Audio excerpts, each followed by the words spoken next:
Court আদেশ দিয়েছেন এই যে বিচার বিভাগ নিয়ে যে কটূক্তি করেছে এবং যে বক্তব্য দিয়েছে, যেটা বিচার বিভাগের স্বাধীনতা, বিচার বিভাগের মর্যাদা ক্ষুণ্ণ হয়েছে, সেই কন্টেম্পটার যিনি ছিলেন তাকে ডিমান্ড করা হয়েছে প্র্যাকটিস থেকে 29শে আগস্ট পর্যন্ত।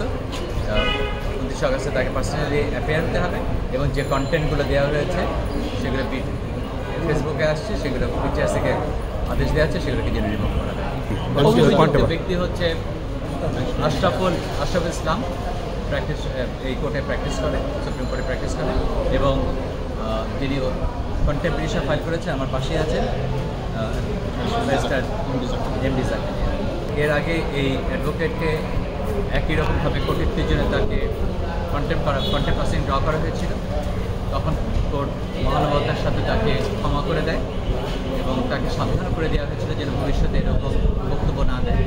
এবং এই অ্যাডভোকেট তখন কোর্টের সামনে প্রতিশ্রুতি দিয়েছিল, শপথ আন্ডারটেকিং দিয়েছিল যে এরকম আর স্টেটমেন্ট আর করবে না, কিন্তু যে তার প্রতিশ্রুতি ভেঙে অঙ্গীকার থেকে আবার নতুন করে এই কাজ শুরু